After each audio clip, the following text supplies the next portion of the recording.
Необходимые разъяснения. Книга духов Алана Кардека представляет собой систематизированную подборку ответов, данных духами высокого ранга на заданные им вопросы. Это происходило в ходе спиритических сеансов, так называемого автоматического письма или психографии в Парижском обществе спиритических исследований, основанном Кардеком.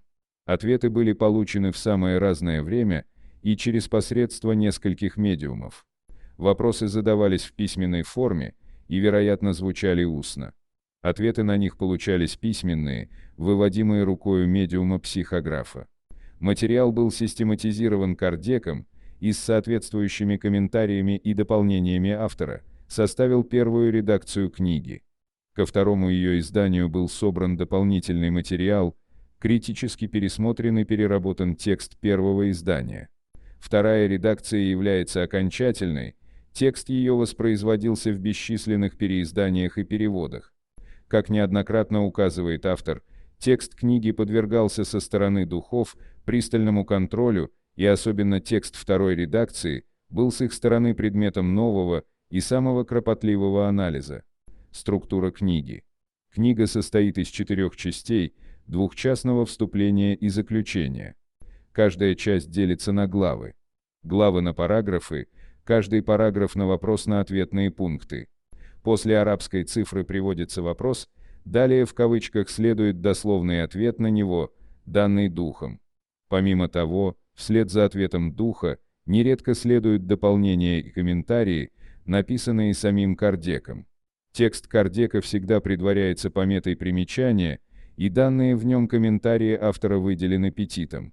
В некоторых случаях текст автора представляет собой целый параграф, и тогда он никак не выделяется, поскольку текст не предварен вопросом и ясно, что это не ответ духа. Об авторе.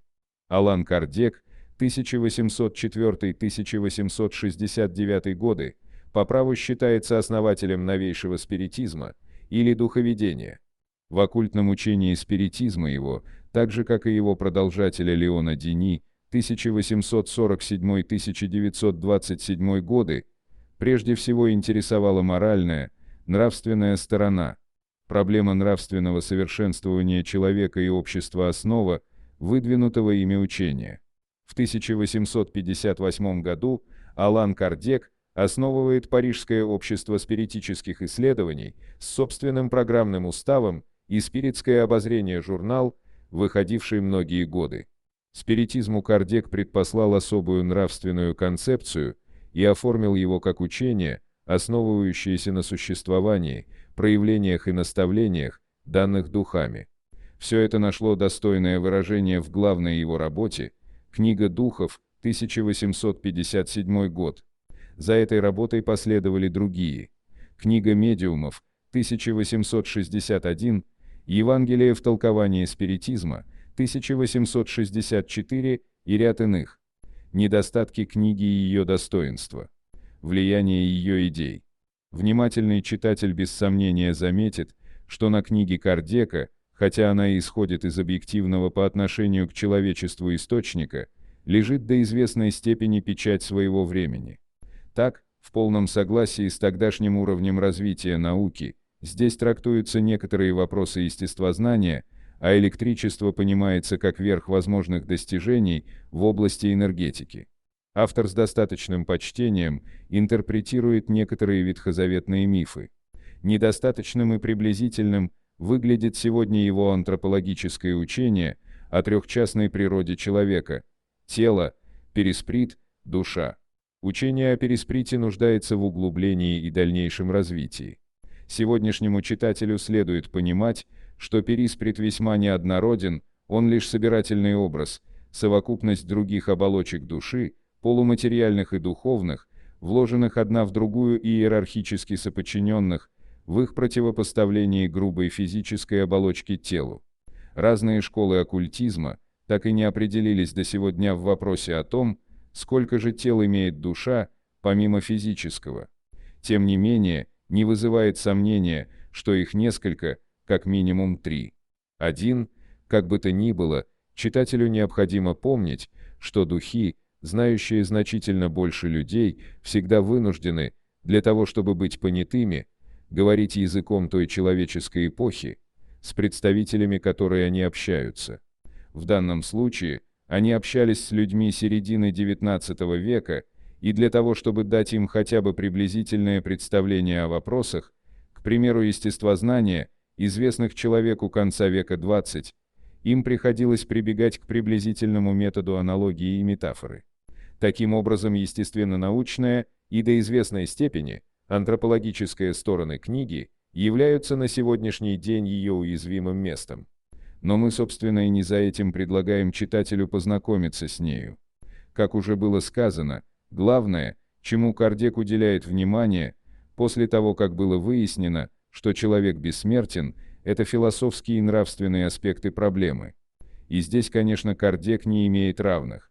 В сравнении с этим все вышеперечисленные мелочи не имеют никакого значения, тем более, что учение о трехчастной природе человека ни в коей мере не мешает верному рассмотрению вопроса, и даже более того, для данной цели оно значительно удобнее многочастного деления, принятого в иных школах оккультизма. Наши современные авторы, пишущие в этой области, лишь сумбурно излагают разрозненные факты, после чтения которых в голове у читателя образуется каша, и он хочет выбросить из головы и сам предмет, послуживший ее причиной. П. Калиновский, например, склоняется в сторону ортодоксального христианства, самых нелепых догм православия, и буквально запугивает грешного читателя перспективой, ожидающих его загробных мучений, а такой модный на данный миг автор, как А. Мартынов, широко разворачивает перед носом читателей кумачевое знамя марксистских классиков и потрясает полным собранием их сочинений. Но ни у того, ни у другого, по их же честному признанию, нет философско-нравственной концепции. А у Кардека она есть, и в концепцию эту заложены вечные истины, те же самые, благодаря которым 2000 назад возникло христианство. Потому можно сказать, что карденизм – это не христианство, христианство, очищенное от мифов, от догм, от предрассудков и суеверий, от всевластия в духовной жизни клерикальной мафии. Христианство, открытое дальнейшему поиску, исследованиям и творчеству. И тот, кто знает и разделяет эту концепцию, может должным образом понять одно из высших духовных достижений XX века – рериховскую агни-йогу. Без знания же этой концепции такие, к примеру, писания, как «7 дней в Гималаях» и «Мост над потоком» В. Сидорова, выглядят всего лишь как интеллектуальные эмоции, испещренные риторическими восклицательными знаками. Если смотреть на проблему под этим углом зрения, то сейчас, в пору духовной деградации, для советского общества нет книги более актуальной. Влияние идей Кардека на умы современников и последующих поколений было весьма велико. Последователи нового учения появились во всех странах мира, включая и Россию. Причем в России даже существовало общество последователей Кардека. Ими были переведены на русский язык все его работы, издавался философско-богословский журнал «Спиритуалист» с участием представителей православного духовенства, принявших кардековские идеи. К сожалению, пока что не удалось окончательно установить, в какой степени эти бесценные материалы сохранились до наших дней. Во всяком случае, полное отсутствие их в крупнейших библиотеках страны наводит на мысль, что НКВД в конце 20-х – начале 30-х годов были уничтожены не только сами спириты, но также и эта литература. Что ж, это можно понять, ничто бы не представило большей опасности существовавшему тогда в стране режиму, чем знание людьми тех духовных истин, которые содержатся в этих книгах. Павел Гелева, философ. 26 апреля 2091 года.